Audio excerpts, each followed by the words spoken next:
recruited a 13-year-old, Vaibhav Suryavanshi. How did that happen? Hello, everyone. This is Jagrati, and I'm so excited to have someone on my podcast. It's very special. He is John Gloster. He was the ex-head of medical and physiotherapy for the Indian cricket team, and currently he's the head of medical and physiotherapy for the Rajasthan Royals. All you cricket fans, you're up for big information here.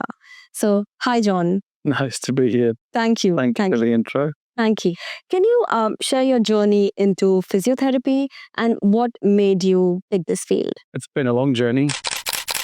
Fortunately for me, I've had this wonderful experience of the last 20 years being in India and 24 in the subcontinent, having had 4 years in a similar role in Bangladesh. But my journey into the medical world started, I was a very keen sports person myself and played a lot of high-level cricket, athletics, various sports. As you do in Australia, you're exposed to a lot of sports as kids. So I always thought that my journey was going to be a sporting journey at some level. And then life takes over, university takes over, various things take over. But I still had that passion to stay involved and try and nurture sport in some way, or for others to get into sport and go to the next level. I originally wanted to do law, believe it or not, which was quite interesting, but I didn't end up taking that route. I did another degree and majored in geomorphology and dabbled in geophysics and things, until I finally found that the profession of sports physio particularly was beckoning. So I moved into that field a long time ago. And then graduated and spent a bit of time after graduating in the UK initially, and then came back to Australia and was exposed then to the high-level sport. I spent some time doing locums at the Australian Institute of Sport in Canberra, which is the elite sporting sort of nurturing body for athletics and all sports, particularly in Australia. And then into Australian rules football, our AFL, into rugby, swimming, hockey. And then the opportunity to go and work in cricket came to me for England in the mid-late 90s. So I jumped at that because cricket was probably my number one love in terms of sport, and the sport that I probably enjoyed playing the most. And this then allowed me to further that journey that I mentioned of helping cricketers go to the next level by using sports science, medicine, and what we call that ecosystem of support to take individuals and teams to the next level. So Surrey County Cricket Club for me was 4 years of my exposure into elite cricket. And then the opportunity came for me to then move to Bangladesh and be with the national team when they were setting up in the early 2000s, when they got their first test status as a test nation. Wow.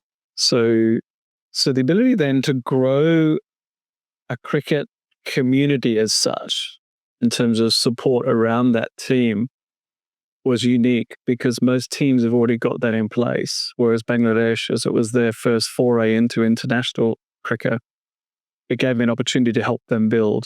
And I really loved that.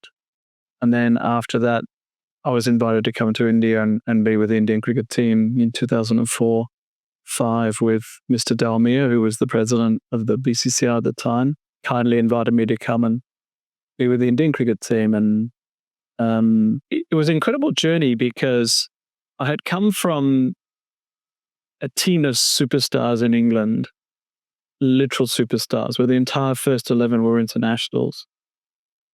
And it was more about managing or learning how to manage those individuals than it was about the the control of their environment around them from the medical side. It was more about the individual control side.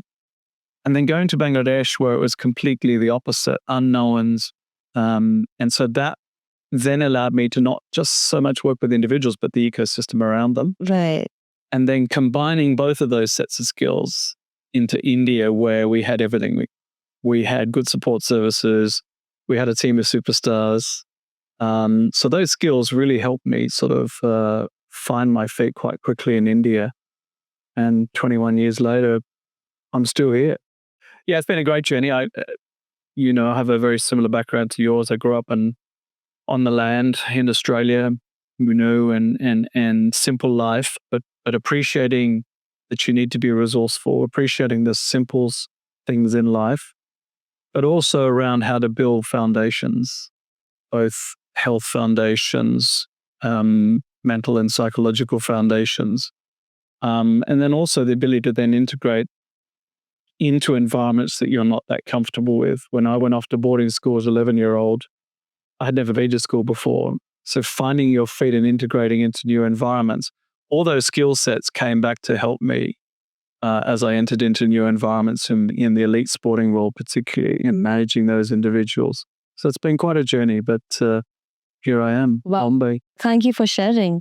And that was my next question, moving from Australia, England, very evolved culture, to Bangladesh and India, which requires you to be very agile mentally more than anything. How did you find your feet here? And then from training to the Indian cricket team to the Rajasthan Royals, how has your journey been so far and currently? It's a bit like T20 cricket. And when T20 cricket came around, there was this shift of the way we thought about cricket into being more agile, to being more adaptable, to being more reactive, responsive, responsible. And so those skill sets that we equate to success within the short format of cricket are actually the skill sets that sort of help us in adapting to life, particularly into new environments. And me coming from, as I said, very, very different and very unique environments, but bringing with me experiences from each of those into an environment such as the Rajasthan Royals, and those learnings ultimately benefiting the cricketers and the team and the franchise as a whole is what I think perhaps where my value has mostly been. I try and encourage, and there's been learnings obviously across all of those different environments. And I think what I'm trying to encourage, particularly at somewhere like the Rajasthan Royals, in a franchise that's constantly evolving, is this understanding that learning should be at the sort of the pinnacle of every environment that we're in, and creating environments that allow people to learn and grow, not just in my world, in the sports science, sports medicine, sports physio world, but in understanding how we can impact through our growth, the impact that the whole team and the whole franchise as well. So fortunately for me, Rajasthan has given me that opportunity to allow growth to happen internally as support staff, which then ultimately benefits all the team members, and they're very receptive to that. And it's such a fast-moving world, both the world of sports science and sports medicine, but also the world of cricket in this country. Yeah. That we need to find ways to allow that to happen, create environments for that to happen. And then my big thing is to then take those learnings to see how they can then ultimately benefit a lot more people outside of the cricket world. Wow. So that's why I'm involved with various foundations, the Go Sports Foundation out of Bangalore, where we're supporting Olympians and Paralympians, and involved in a few other high performance projects around India, where I'm trying to take those learnings from the elite space of cricket in this country, where most things are pioneered, and ensure that we can take that out into the community for most people to benefit, particularly in the areas of health, wellness, fitness. You and I know that India is struggling with quite a few issues in the health space, but there are learnings that we take out of our high performance professional environments and sport, that can significantly benefit a lot more people in the general community. So that's another agenda of mine, is to try and take those learnings and adapt them to the greater community, and hopefully see benefit out of that. No, absolutely. And do you think there's a difference in sports physiotherapy and general physiotherapy, and what is it? Yeah, it's an interesting question, actually. It's not a question that's often posed, but I think the appreciation of what sports physiotherapy or sports physiotherapists can bring to a sports person or a sporting environment team is better understood now than it was perhaps when I first came to India in the early 2000s. Yeah. There was a very core understanding of the role that a physio played, let alone a sports physio with specific skills in that domain, and what benefit they could bring to the sport, to the team. It's almost common practice now to have physios associated with sports teams, because the value has already been demonstrated to those individuals and to those teams. The majority of the success of the modern sporting team or the modern sporting individual is because of the support networks that are put around them. Sports physio being one of those pillars within that ecosystem. But, of equal importance now is the strength and conditioning coaches, is the sports psychologists and mental performance or mental conditioning coaches, nutritionists playing a huge role. But I think if you want to look at the sports physio separate to perhaps the general sort of run-of-the-mill physio, is that we probably have a area of skill sets that brings into play all those other pillars. So most sports physios will have to have nutrition knowledge, sports nutrition knowledge. They'll have to have some element of sports psychology. They definitely need to have an understanding of strength and conditioning and programming. And then bringing that all into the mix. So it's probably more of a holistic approach from the sports physios. But I think the key difference is in the skill sets. Most people who have the sports physiotherapy title have gone on beyond their undergraduate training into postgraduate training specifically in the sports domain. So there are a lot of skill sets that come with that are quite different to the general physiotherapists that are in the community. That makes sense, because I know a lot of families, at least one or two members, they go see a physiotherapist for some issue or the other. It could be knee. Recently, I visited one for my tennis elbow pain, and that was the first time I saw what physiotherapy does.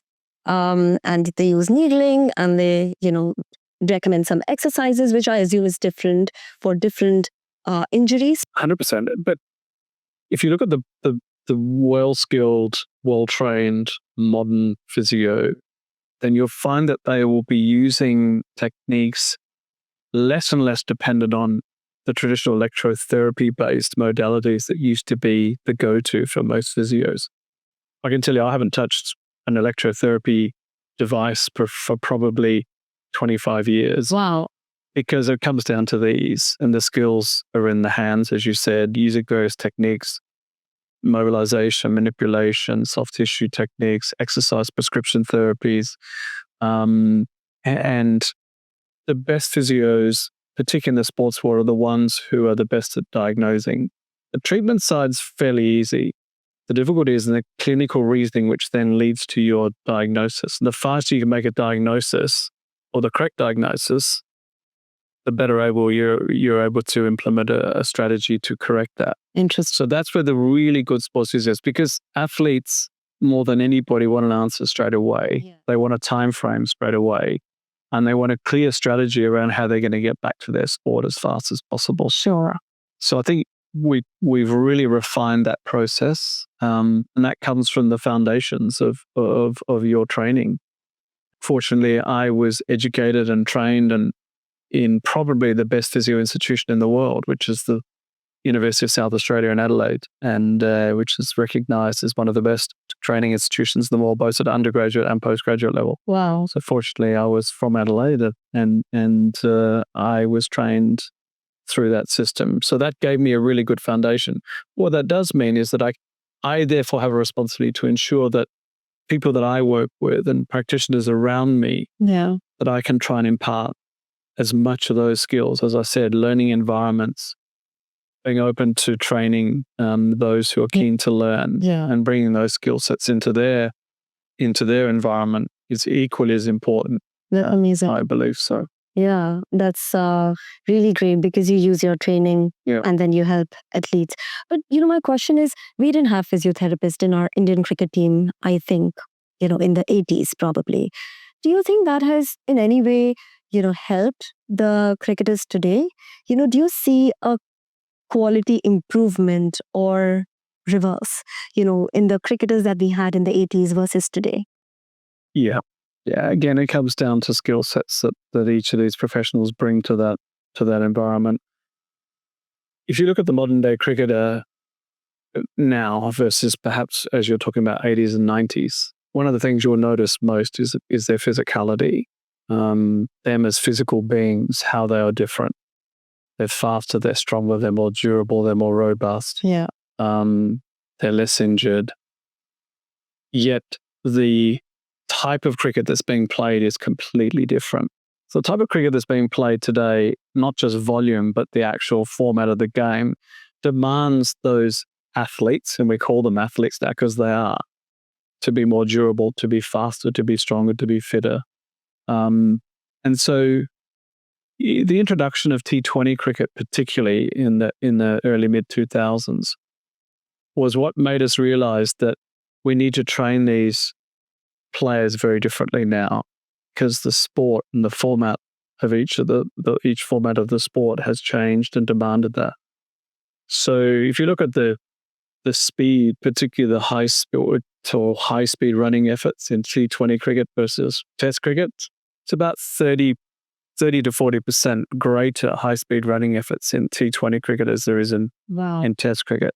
Okay. So if you introduce a player who's not trained for that into that environment, they're going to get injured, and therefore they're not going to be in the team.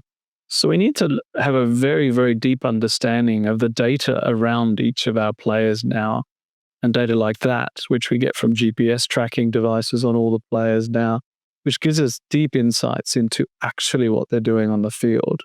Okay. And now that we have a deeper insight into what they're doing, we then have a better understanding of how we can train them to make them more resilient and therefore less injury prone. Because unless you're exposed to those demands in the training environment, you're going to fail when you come into a match environment of those intensities. Ultimately, you're going to fail either by injury or poor performance. So I think that's a really interesting way to look at the differences now between the way physios and S&C staff train our athletes. And I use that term athlete because the modern day cricketer is an athlete. They have to be an athlete to back up day in, day out across 5-day test matches, 4-day first-class cricket, 50-over formats, T20 formats, and often switching and changing between each. It's very, very difficult. So we've really drilled down onto their preparation. And the other area that we've really drilled down and become a lot more aware is on the recovery side. Exactly. And how do we manage that? Because if you're not recovered properly, it's going to impact on your preparation, and therefore it's going to impact on performance. Absolutely. So this is actually the piece that we focus on, particularly in high intense environments like IPL, where it's 8 or 10 weeks of just full intensity, high volume, lots of travel. So therefore, this part here, the recovery piece, is significant. So there are a lot of training that goes into developing these recovery strategies for our athletes in order to better protect them from the vigors and rigors of their sport, and therefore better able to perform and play injury-free and on match day. I agree. And as you said earlier, that nutrition plays a huge role alongside physiotherapy and strength or conditioning. I believe you work and coordinate with the nutritionist on the team. My question is, India being a vegetarian country, a lot of people being vegetarians in India still roughly. So in each team, there's about 20%. It's only about 20% of each team that I've ever worked with. So it's actually been vegetarian. How do you see, is that something that hampers their strength? Because protein is so important. If not, what is the kind of nutrition that, a vegetarian looking to enter into a competitive sport can look at it? That's another area we've become a lot smarter and a lot better educated on is how to fuel our athletes for performance, and then obviously recover them better through nutritional practices. And I think we've overcomplicated the nutrition piece too much. I really do. It's about keeping it really simple. And when you're in an environment like India, where there is a significant number of vegetarians that you need to cater for, and get performance outcomes for them as well, then you're going to come across certain challenges. And one of the challenges you just highlighted is the ability to get enough protein into these athletes because they're high-performing, high-volume, intense athletes.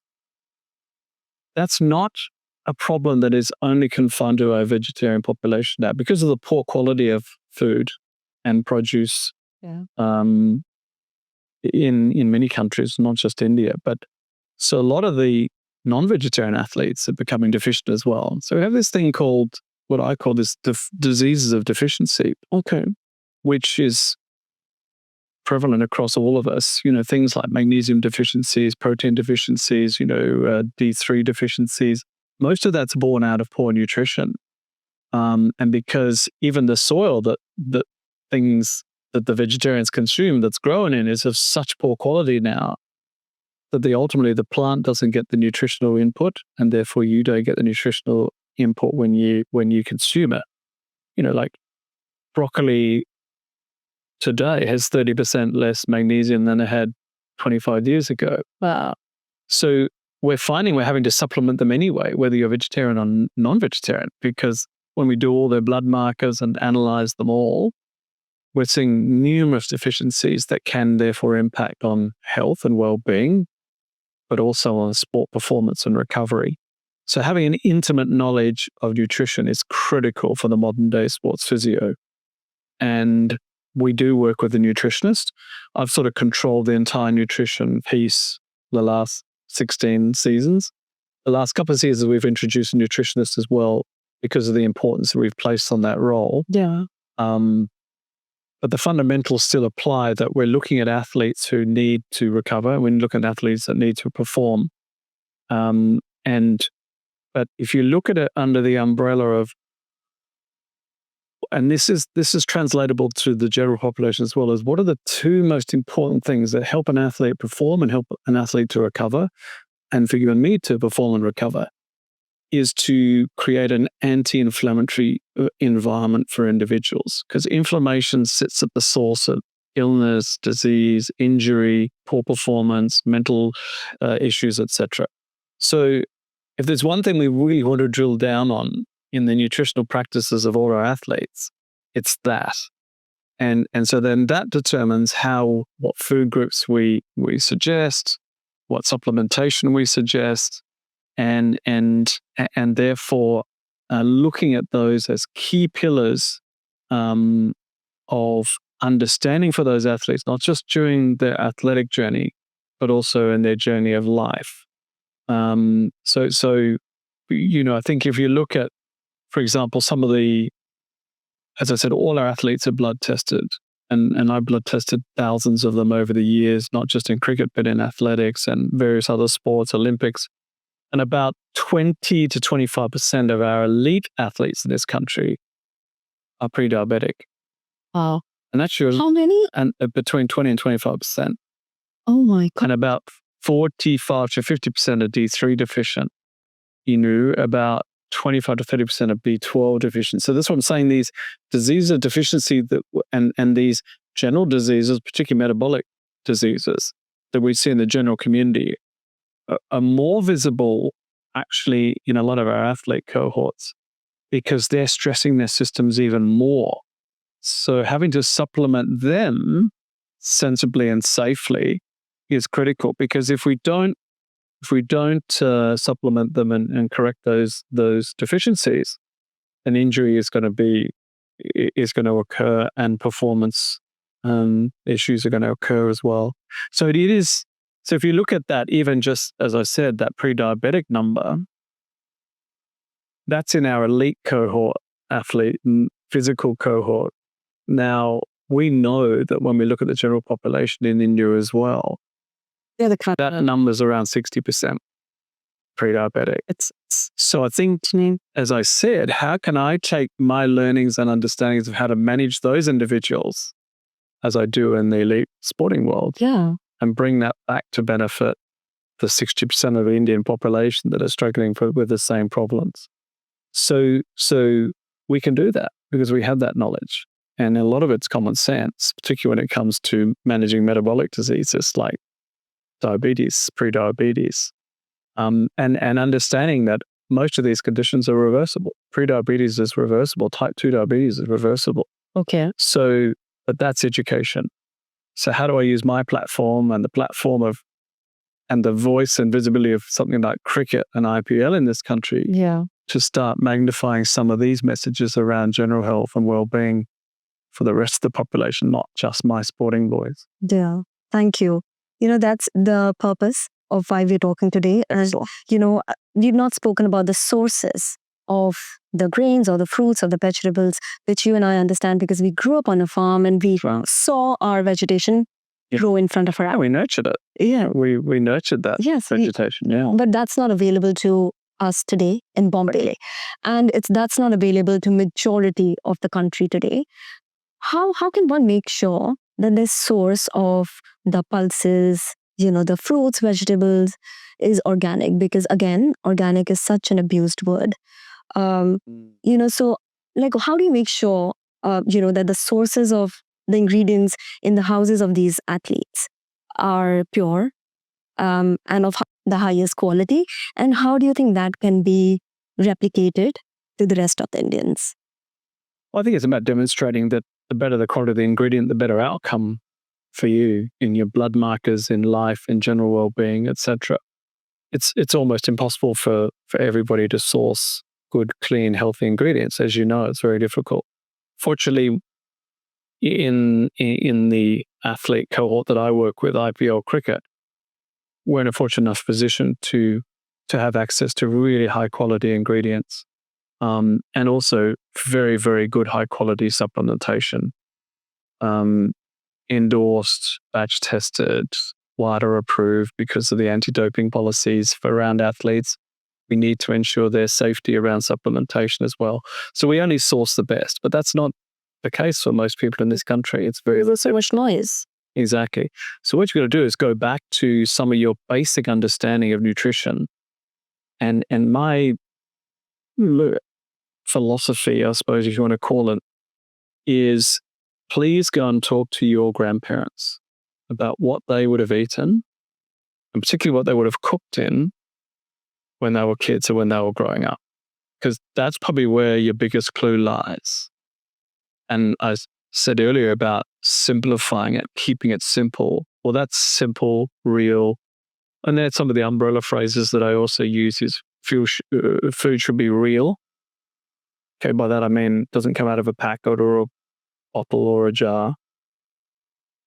It should be regional, particularly in India, because genetically you're all very different from each region and you tolerate certain foods from certain regions better than you do from other regions. Yes. And it should be, as I said, under the anti-inflammatory sort of a bracket as well. So, but real and regional, if you just took those two and just held on to those and talked to your grandparents about what are the foods from their region and what did they cook in, then you're pretty much going to solve most of the modern day metabolic sort of disease problems that we have. Unfortunately, the Western diet has infiltrated strongly into India, particularly into the tier 1, tier 2 cities. And so the impact of processed foods, foods that don't belong to the Indian genetic makeup, the types of wheats that are available, they're disasters waiting to happen, particularly when you load it onto the top of a traditional Indian diet. And you go to any restaurant in India today, and 80% of what the menu is there are foods that probably never weren't even in India 30 years ago. That's true. And so I think if we just stick to that term real food, there's an old saying that if it wasn't plucked off a tree, dug out of the ground or hunted, then it shouldn't be eaten. You understand? And I remember, I think it was Mark Hyman or one of these other guys who said that when you walk into a supermarket, the traditional type of supermarket that we have in Australia, the US and UK is when you walk in, you go either straight ahead, left or right, because straight ahead is where all the general produce, like the dairy and all that is. right is normally the deli section, and then left is normally where the fruit and veg and everything is. Everything in the middle on the aisles is processed. And that's pretty much how it is. Oh, that's true. Yeah. You go everything on the aisle, clear of those shelves, because the others are the ones that are There to stay till somebody. exactly. So they're in fridges and yeah. So that's the interesting piece. So if you can just sort of stick to those couple of general rules, you're going to be pretty safe. Yeah, this is so intuitive, but like really helpful. How do you ensure, like, for your players on field and off field, that they maintain their nutrition? Because when they're with you, it's easy to control that. But when they're not with you, like, how do you ensure that I see their bloods. I see their frequent blood tests, so I can tell. But we manage our athletes throughout the year. So we manage things like with their DEXA scans. We know their body compositions. We know their skin folds. We know their performance markers. We're tracking them all year round. We know their bloods. And at the end of the day, they know it's in their best interest. Because if they don't, the performance follow the specific advice that's tailored to that individual, to them, then ultimately things are going to happen.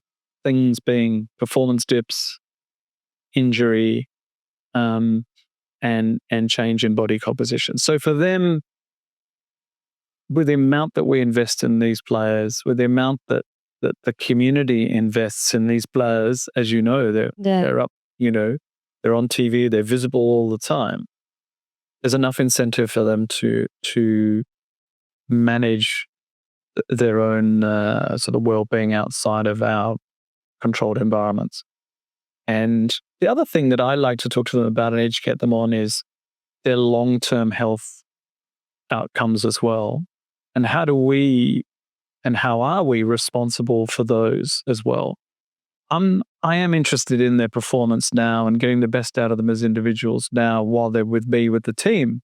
But actually, I always have to have one eye on their long-term health outcomes. Where's that individual going to be on the back of my advice in 30 years' time? So, for example, if I've got an athlete who's already pre-diabetic, they have an HbA1c of greater than 5.7%, and I ignore that and just continue to fuel that athlete with a high carbohydrate fueling load because I think that's their best energy source, and arguably it's not for this type of sport, it's actually not, then I know that if they continue that journey, they're going to be a full-blown diabetic in 10, 15 years. So I have a responsibility to educate them now on the potential outcomes through various choices and what that might look like for them in 10 or 15 years' time. Because we can change it, we can make changes, we can stop that, we can reverse that, and I can send them on a lifelong journey that's going to be a healthy, well-balanced one. So it's really, really critical that we have an intimate understanding of these individuals before we prescribe any sort of nutritional inputs to them. Yes, I need to get the best out of them. That's 100% true. But I'd be negligent if I wasn't constantly looking at their long-term health outcomes, understanding their family pictures, their genetic inputs, all those sorts of things come into the mix. So there's a lot of study that goes into studying each individual people will recommend. Yeah. Because it's not for the season that you want them to perform, but it's for life. And that kind of... Which means I need to have that knowledge as well. So there's a lot of study from our side to have those skill sets in order to give that advice. Yeah. So for example, if you go to a nutritionist and they don't ask you for a complete blood panel, not just your CBC, but everything from HbA1c to uric acid to homocysteine to full lipid panel analysis, then get up and walk out. Because how can they prescribe to you? That's what happens. Without insight. Yeah. Otherwise, they could just be fueling a deficiency even more or a problem even more. So I think we get better insight now because we have better access to data for that individual. They're all wearing Oura rings and Whoop bands and GPS trackers. And, we're tracking these athletes 24 hours a day to monitor all of these parameters. And once I get that data, I can then act on those parameters. The more I know about that individual, the more I can impact on them. But I need to be educated to understand what my impact's going to be for that individual and what is the safest intervention that I can put into play for them both now as well as for the future. Sure. So tell us one thing, like a lot of people in India, probably, they are looking at physiotherapy as a career. Very differently now, I hope. Yes, Yeah, of course. They're looking at this as a career for themselves. Probably they don't please have, do. they don't have access to the schools that you had. Could you advise them where can they learn from? So this is what I'm saying is that the undergraduate training here is quite different to the undergraduate training from overseas. So they may need to actually go overseas to do a postgraduate study. Sure. And in fact, if they have the means to do that, I would suggest that. Yeah. However, we're blessed now with so many online courses, but you've got to be, you've got to have the motivation to do that. Because if you come out of your undergraduate training as a physiotherapist, you don't have the skill sets Sure. in order to manage an individual along the lines that I've just described across all those other potential sort of pillars that they'll need to be supported on. And nutrition being one of the primary ones. So going off and doing a nutrition course is going to be really important. Upskilling in various CPD, continual professional development, there's access to great online courses. So, or look at the physios around you who are operating in these domains and try and piggyback on them as best you can. I'm always open to young physios coming and asking me for advice. And, because I have to, as I said, I need to be available to upskill. I need to create environments where people can learn from me and hopefully take those skill sets into their own sporting world or into their own professional, personal domains and be of benefit. But the nutrition thing, I think the understanding of nutrition for a sports physio is absolutely critical and even for general physio, because so many of the disease states and injury states that you will see as a physio in your clients are absolute, in most cases, on the back of something like inflammation, like your tennis elbow that you just talked about, and most tendinopathies that we see or tendinitises that we see are inflammatory in nature, but they're often triggered by perhaps something systemic that's inflammatory already. So elevated HbA1c and diabetes is a big precursor for any tendon problem. So immediately I would ask, if you had consistently, tendon issues, then the first thing I'd be asking for is blood tests and look at all your inflammatory markers. What's your HSCRP? What's your D-dimers, your IgEs, and then look at HbA1cs and all of these, because they give us huge clues.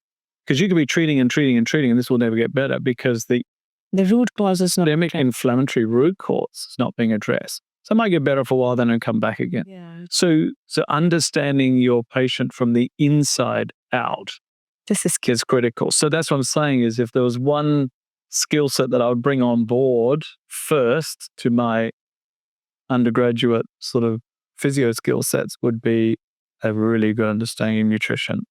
So Tony, can you be specific and suggest few online courses or few books that you think covers a lot in this field and can give an idea?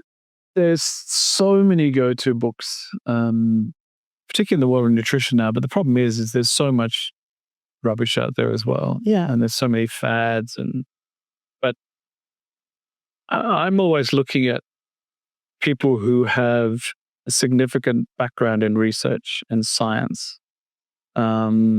And when we're talking about this whole diabetes, particularly metabolic syndromes, there's a lot of people who've really unpacked that in detail who aren't actually nutritionists. They're research scientists. So people like Gary Taubes and Nina Teicholz, and who are investigative journalists, actually, who've unpacked a lot of the stories around and some of the myths around carbohydrates and sugar, and guys like Robert Lustig, and there's some amazing resources out there.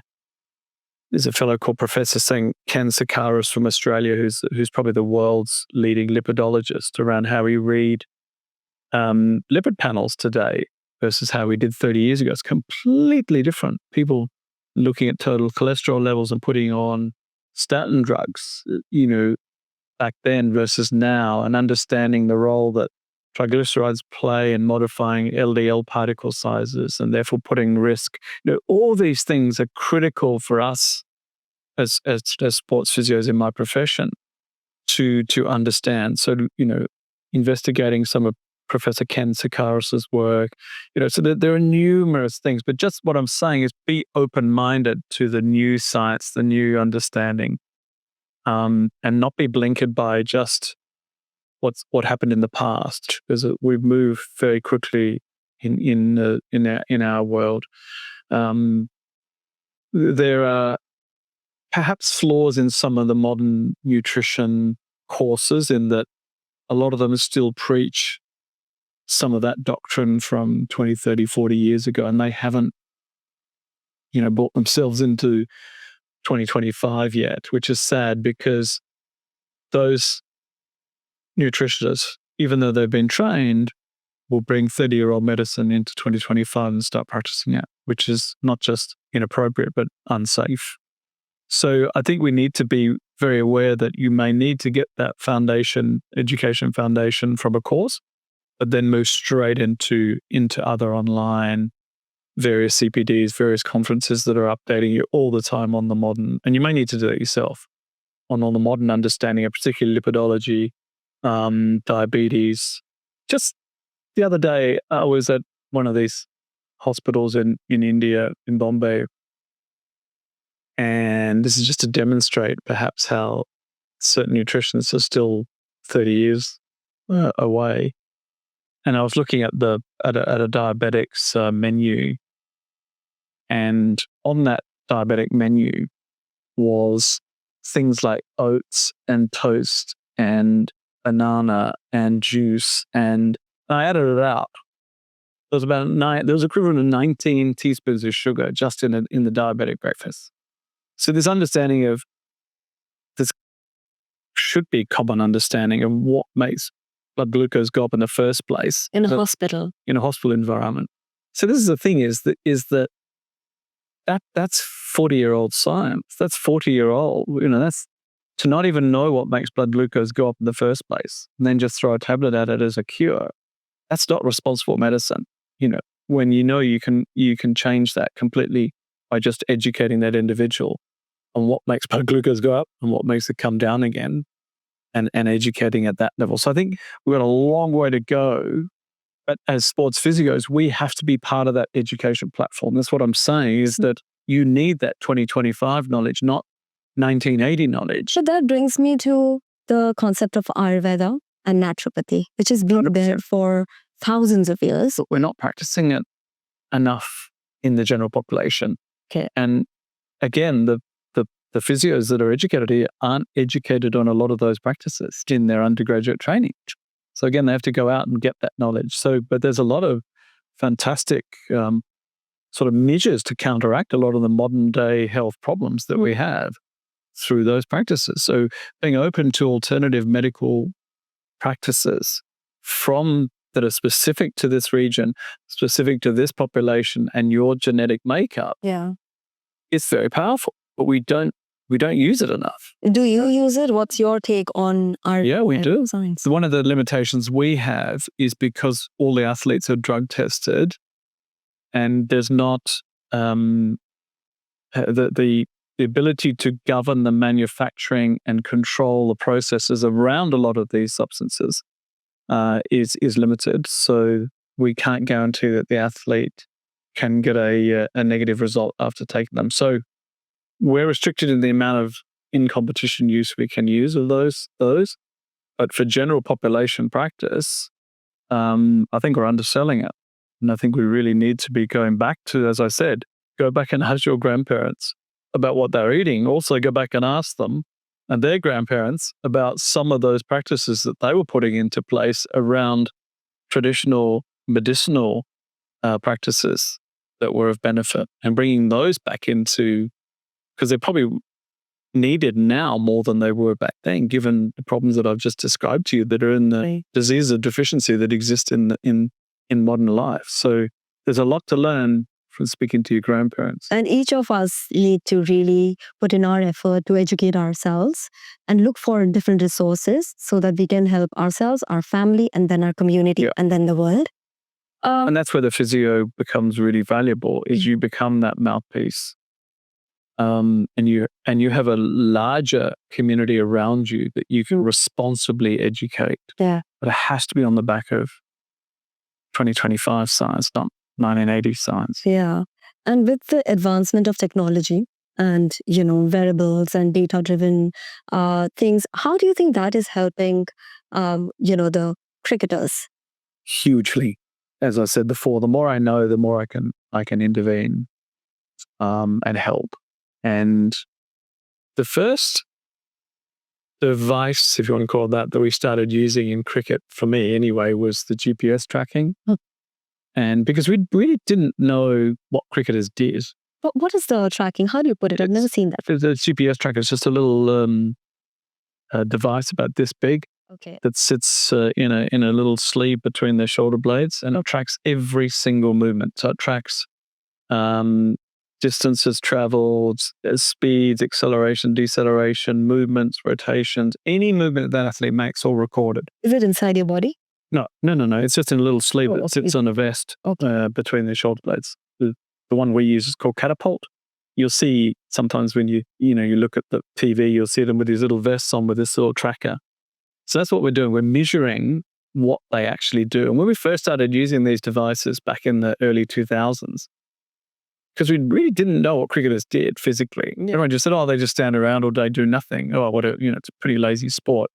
And I got thinking about that and thought, well, let's measure them. So we got some trackers in.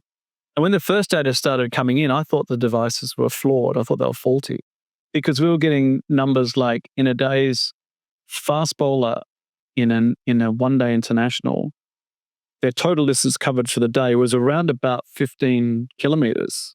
Okay. 15 kilometers. Wow. Total distance covered.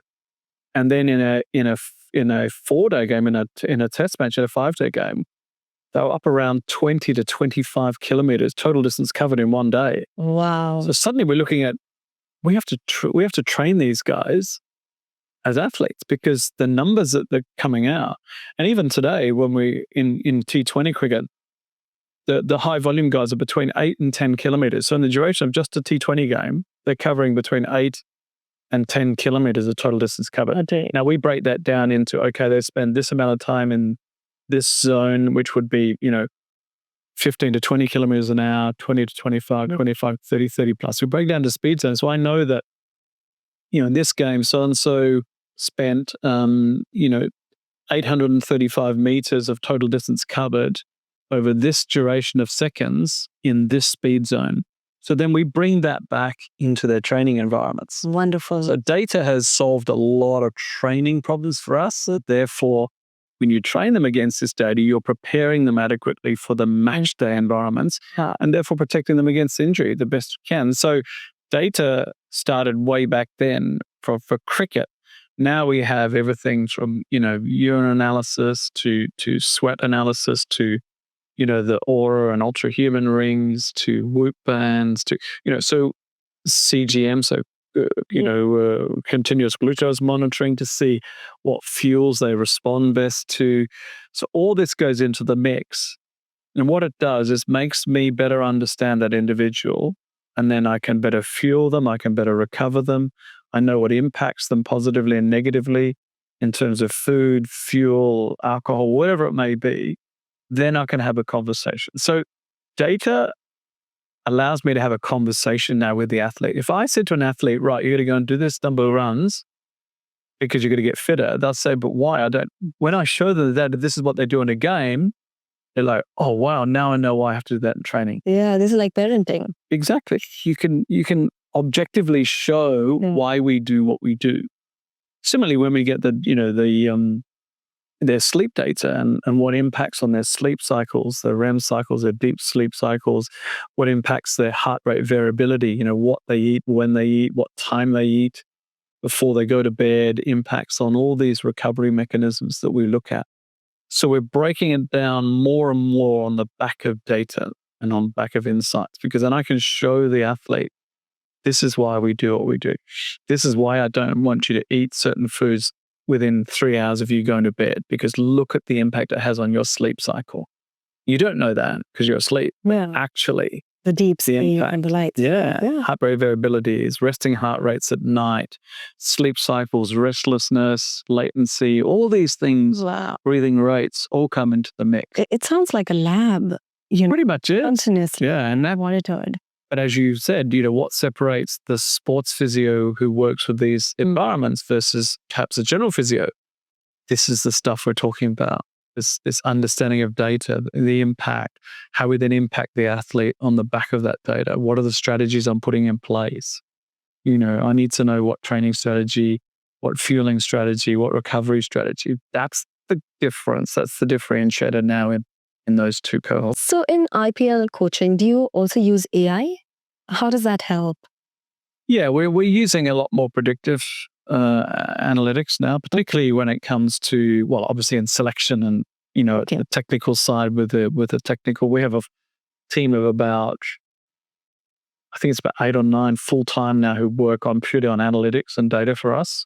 So a lot of that's the medical data, training data, predictive stuff, but a lot of it's also things around selection and player capability on the technical and cricket front.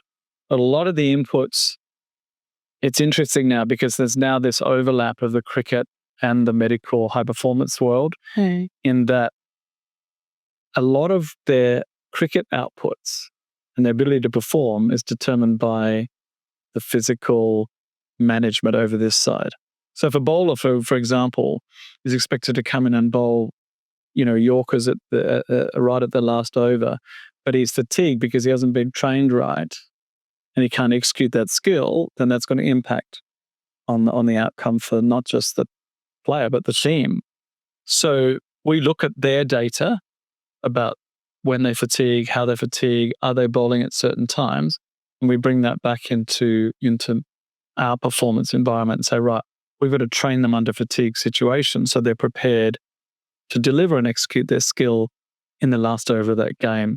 So this understanding of this relationship between the high performance team, which is us, and the cricket management team, which is the Rahul Dravids and the Rathors of the world, and these guys, the actual cricket sort of coaching guys, we're now having a much, much closer relationship, because at the end of the day, their outcomes are determined on our inputs. And so the fitter they are, the stronger they are, the more durable they are, the better recovered they are, the better they're able to execute their skill. So that's why when you look at this environment that surrounds the athlete or the cricketer in this case, who are and I often pose this question. So when you go into a dressing room, the modern dressing room, so one of the talks I do is, who is the most important, if you pose the question, who's the most important person in the modern day dressing room? It's not the coach anymore. Particularly in team sports, in sports like football and Australian rules football, rugby and hockey and things like that, it's actually the physio and the S&C team. Because this coach can be the best coach in the world. The job is done. No, but if his plans are only as good as the fitness of the player, you can have the best plans in the world, but if that player's not fit enough to execute that plan, he's the worst coach in the world. Yeah, true. So actually, it's the preparation that goes into these players through the S&C team, through the training team, what we call the high performance team, actually determines the outcome for the coach. So that's why they need to be really, really closely connected. And that's where data comes in to help us solve some of their problems for them, skill execution, things like that. That's our job. So, in your experience, how many different coaches have you worked with?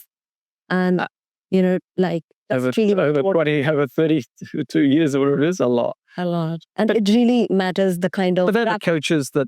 There's 2 different types of coaches. There's the best coaches in the world are the ones who are able to manage the individual. Yeah. So the man manager coach, because that's critical. But also is open to the inputs from a technical driven high performance sort of team as well. So they're the best ones those two can talk together. So, for example, Rahul Dravid's the head coach of the Rajasthan Royals this year. And Rahul has that unique ability to know people better than most. He's a very good man manager, which is probably one of the key skills, but he's also very open to data and inputs from the high performance, because he knows that his outcomes are only as good as the players that we deliver to him. Because he's been in the shoes of the player. He's been in the shoes of the player. He's been in other high performance environments. He knows IPL. He knows the format of the game. So yeah, I've worked with some amazing coaches over the years, from England to Bangladesh to here to, but the consistent coaches and the ones that have the best outcomes are the ones that know their players better than anyone else. They know the individual. They know what makes them tick. They know what buttons to push at what time. They know, they talk about the key and the lock. They have the right key for that guy's lock and the right key for that guy's lock. Yeah, they're the best coaches. But they need to now know that their outcomes are often only as good as what inputs we can put into that group over here. Wow. This gives us an idea of how intense it is to be a part of an IPL team. But tell me, for someone who wants to be a part of the IPL team, what kind of training or coaching can they start from today? When they are, 10, 11, 12, and, somebody sees that my child... On the player side or the player coaching stuff? Yeah. Player side. And they see that my child probably has a knack of playing good cricket or any sport. What is it that they can start doing now? It's the foundation building. So that starts very young. 8, 9, 10, 11, 12, where you got to get these foundations in place, because they will impact them later on in life if they're poor. What foundation? Things like even just what we call motor competence, because that's what separates an athlete from a non-athlete. It's the ability to have what we call motor competence, the basic motor skills with hop, jump, run, throw. Because if you don't do a lot of hopping, jumping, running, weight bearing as a young kid, then we know that you're going to have certain injuries later on in life, particularly when you go into elite sport. Things like tendinopathies are really common in kids who haven't hopped or jumped or run when they're younger. So we're looking at skilling these kids much, much younger. And the thing is, if you don't have those motor competence skills by the time you're about 12 or 13, it's very, very rare you can acquire them after that. So if you're going into a skill-based sport, you do have to start young. I'm not saying you exclusively and only sport-specific and focus and target a sport at a young age. You need to be multi-sport. Sure. Because that will benefit you more later on in life as well by being exposed to multiple sports. But being exposed to physical movement environments as a young kid is critical. So that's the number one foundation layer that has to be in place if you desire to be a good athlete or a good sports person later on. And then the other foundation is the nutritional sort of physiological foundation, so from nutrition, healthy eating practices, anti-inflammatory, real food, good energy system development. So they're the things that often are out of the child's control through ignorance, but the parent must then control, or somebody advising into that system needs to be really, really smart about. Because how we fuel our kids, how we manage their nutritional platform at that young age, again, determines bone health, determines tendon health, determines muscle build, determines so many things that they're going to need later on in life when they're trying to play their sport at the highest level. So this foundation build through those critical years is really, really crucial. And that's probably the biggest problem that a lot of kids in India have, is they're not exposed to physical movement environments enough as young kids, particularly in the sports education system. True. Whereas in Australia and places like that, it's common practice. Whereas we have space, we have all the other things that we talked about before to play around in. They have playgrounds, and that's where it all starts, at the playground. So I have huge interest in this sports education space as well, because if we don't get that right, we don't get the rest right. Is it the the ministry problem? Do you think it's the infrastructure problem, or do you think it's the cultural problem? It's a mixture of both. I don't think we can blame infrastructure anymore, because anybody can do anything in any space. It's just about how creative you are. And if infrastructure is a problem, But as a sports education teacher, you have a responsibility to get that child moving in any space. There's steps, there's stairs, there's space, you can do anything within certain environments that are going to help that child on their physical journey. Culturally, education has been driven by this thing that you got to study more to do better, and so therefore that's often to the detriment of sport or movement or physical activity.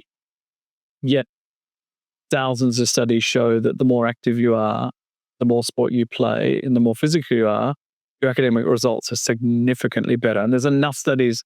There's an incredible study that was done out of Australia was a large cohort longitudinal study called the Look study, Lifestyle of Our Kids. Okay. Study that was done out of Australia.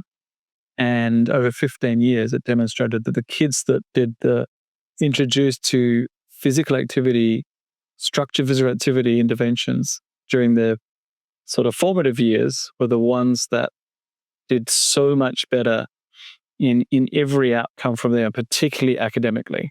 So there's no argument anymore around the lack of sacrificing movement for education because they're complementary. I agree with you. As I said, I used to play basketball and I was good at it. I was the captain, but at the same time, I was also academically very good without putting that much effort into studies. And I've always seen others who are good in one sport. They're good in other sports as well. They're good in studies as well. Exactly. They are good with confidence on stage. So somehow I think it's interrelated. It's incredible. Yeah. And that's the education piece. And then I come back to your third point, the ministerial piece needs to recognize that, appreciate that. And I think the current government is looking at that, with Hello India and all these other programs, that this relationship does exist. If we get that right, then we've got more kids coming in at the bottom who have skills, physical literacy skills, they have motor competence skills. Yeah. Then you've got more kids coming up the sporting pyramid, therefore more opportunity coming. I had one of the board directors I was working with the other day said this concept of, more milk, more cream. So got more coming in at the bottom, we're going to get more coming out the top. So that's the big piece that I'm interested in. That's going to be amazing because if that happens, the entire country is aware of health, wellness overall. Exactly. And we might be able to eradicate diseases that's spreading. So 100%. That's where it starts. Yeah. With our kids. All right. So a very interesting question for the audience. Recently, Rajasthan Royals recruited a 13-year-old, Vaibhav Suryavanshi. How did that happen? His numbers came up on we talked about analytics, and if you look at the ownership structure of Rajasthan Royals, one of the owners it's a guy called Billy Bean, who, if anybody who knows the Moneyball movie, which was based on his life and how he used analytics to pick an entire team, the Boston Red Sox. And a lot of those thought processes have come back into Rajasthan Royals about looking at pure data around players in the system currently and picking them on that. And I think Vaibhav is one of those kids who has an incredibly special talent, but has numbers to back that up in various teams and cricket environments that he's been in. So numbers come to the fore first. So to have that talent in your dressing room for the future is very, very exciting. It's now what we do with that talent to ensure that it continues to grow and not just plateau. I think that's where we come into the picture. So we've got this kid in the dressing room who is very unique physically. He's a big, strong boy. He has incredible cricket talent. Absolutely no doubting that.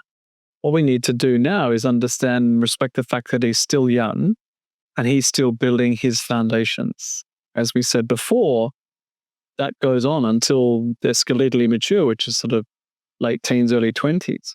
So we have a responsibility to ensure that his development now, under the umbrella of the franchise and the high performance team, that he is given the best advice, he's given the best training protocols, he's given the best nutritional inputs, best supplementation, et cetera, to continue that physical journey to support his performance cricket journey, but also remember the fact that he's still a young kid. Yeah. And he's still growing. So how do we look at this piece for him?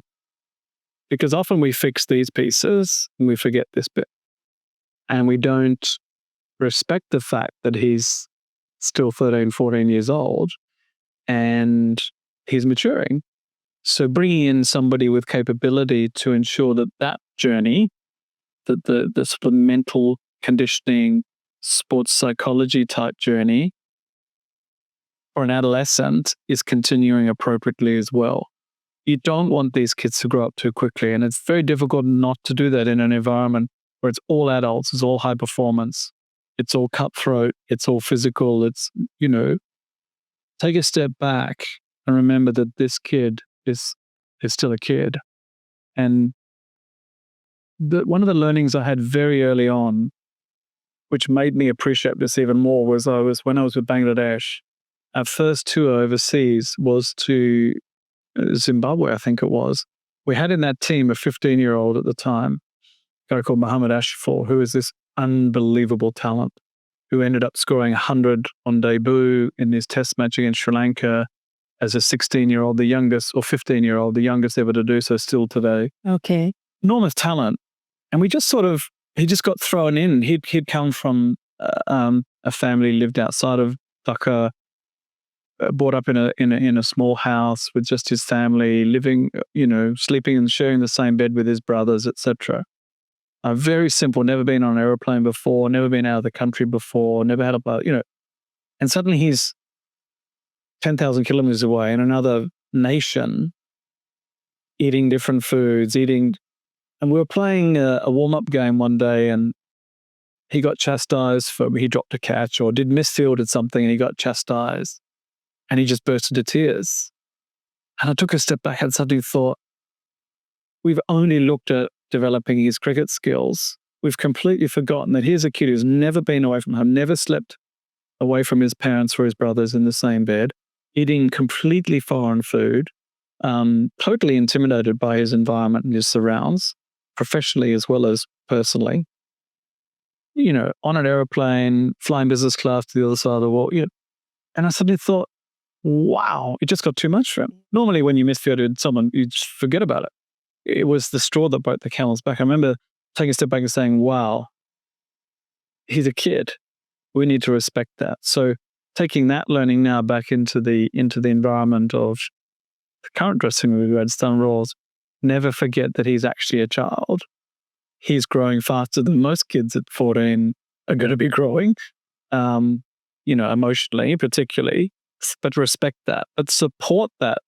And nutrition then becomes a big part of that. Absolutely. The nutritional support for a growing cognitive young mind is critical. So we're supporting him physically, training separately, and fueling his system appropriate to the physical, but then also understanding there's a mental growing, developing component that we need to address as well. So great talent. He's going to be a superstar, this kid.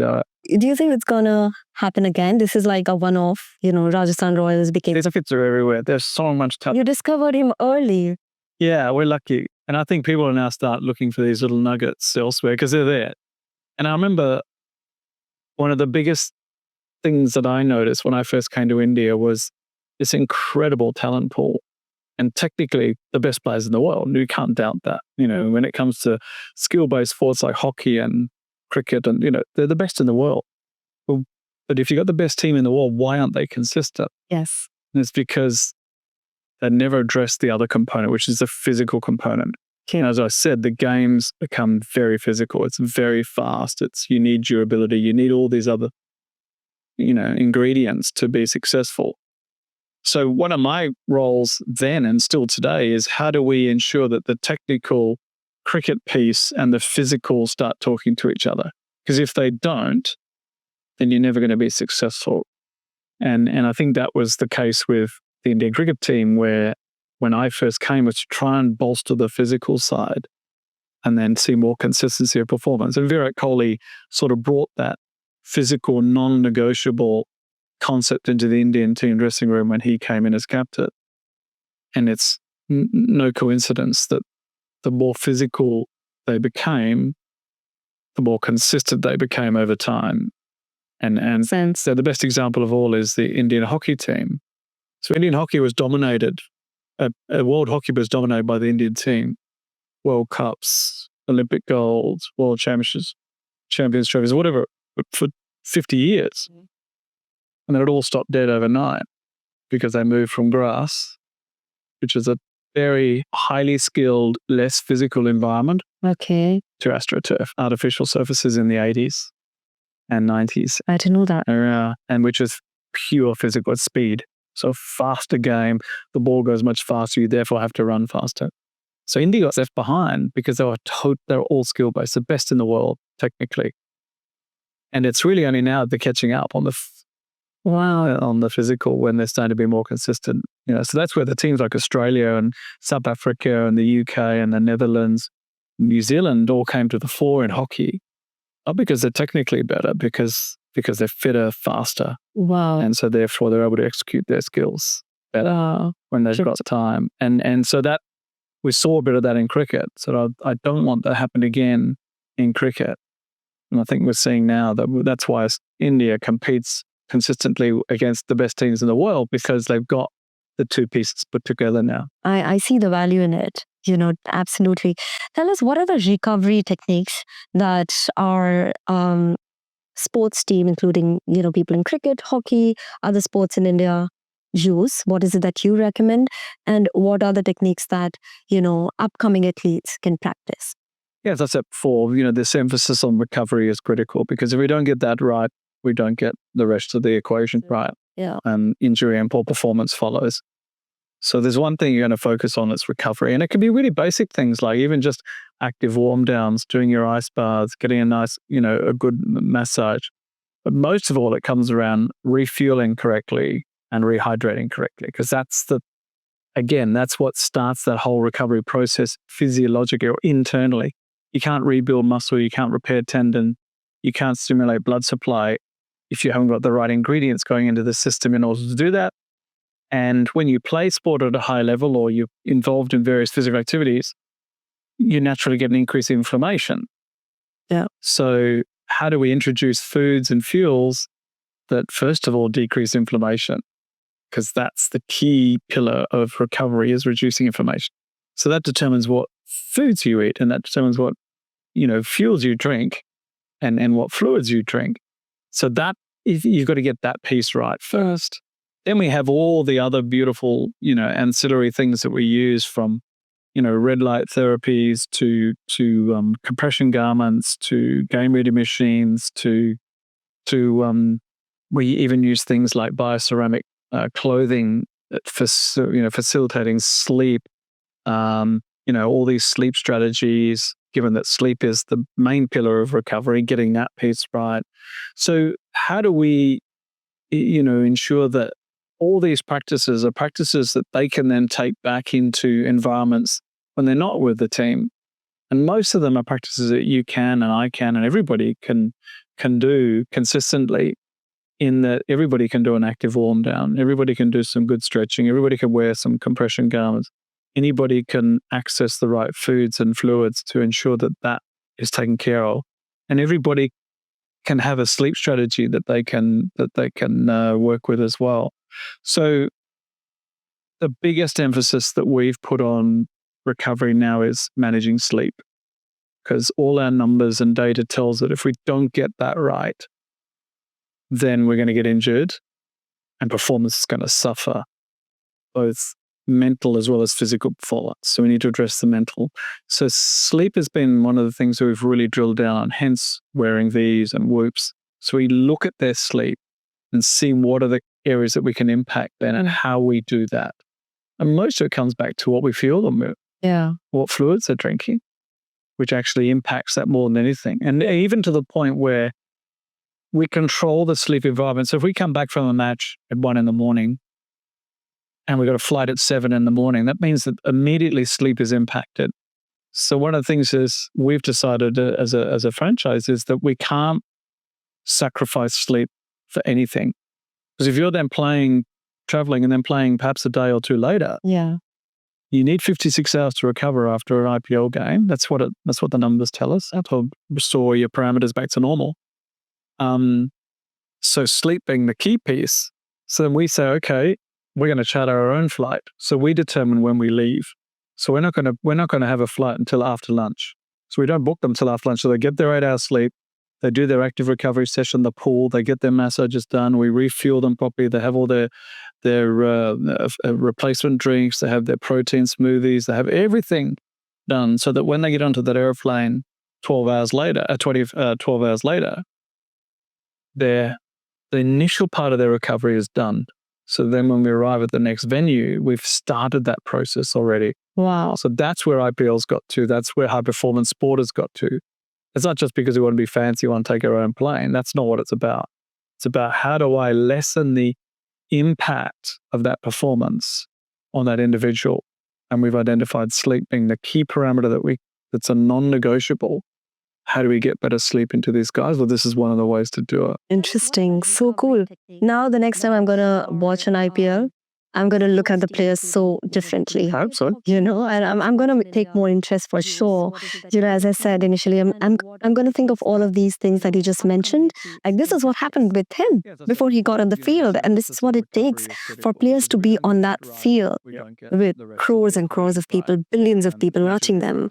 When you talk about billions, I mean, they're billion-dollar businesses. Yeah. All of these franchises, NBL, NFL, NBA, All of them, yeah. And they're all built on an asset base, which is players. So you need Players not performing, the teams aren't winning.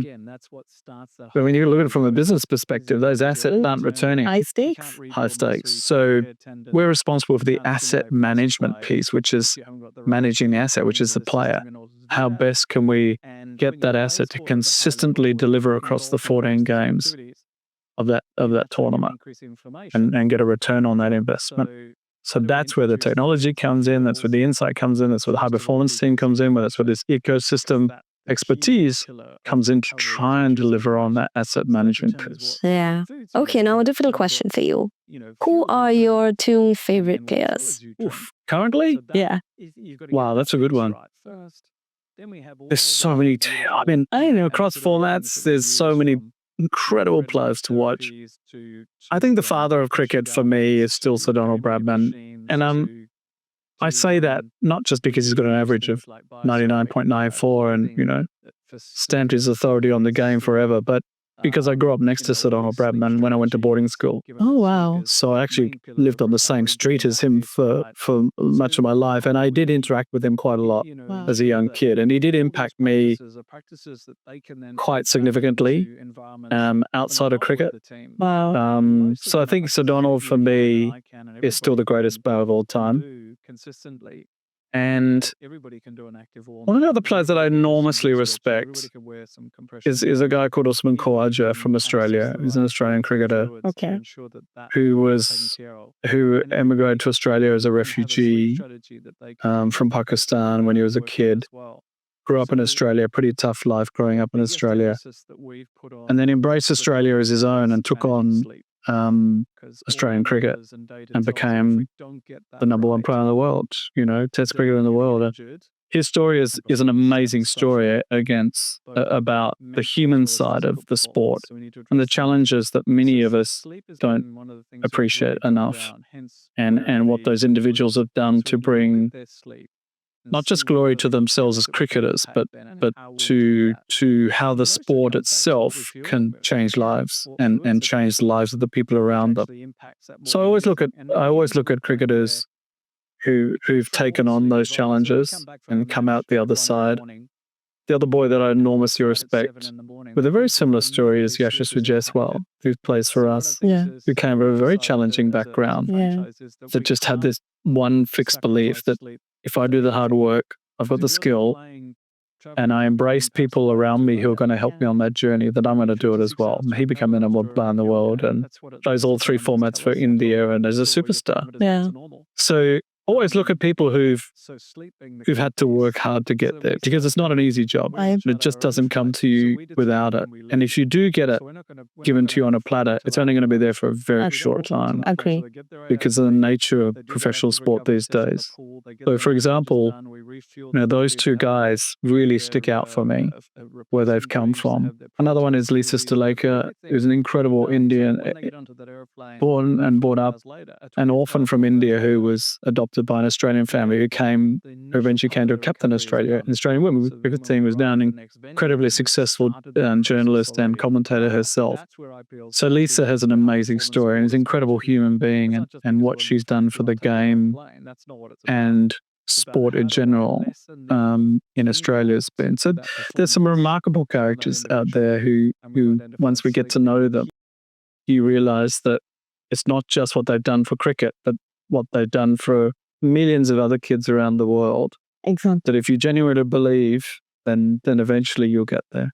I do believe sports, any kind of sports, make you a more human person. Somehow it just gives you that kind of, thing for the community and the game. And like I said, we have to start that journey at a young age. Yeah. It's got to start in the playground. It's got to start in the school. Because as you said, those skill sets, the ones that you then take forward for the rest of your life, whatever they may be, that starts in the playground. So how do we fix this? We fix it by looking at our sports education system. Absolutely. That's where it all starts. Yeah, absolutely. I agree with you. Thank you so much for, giving us your time and your inputs. Is there any one advice you would like to give our audience when it comes to health and wellness? Move. Don't stop moving. Movement is life. And wherever you can, just keep moving. Because it's at the foundation of everything: cognitive function, physical well-being, emotional well-being, social interactions, community, whatever it may be. But movement, when you think about it, is probably at the core of all of that. So let's stop moving.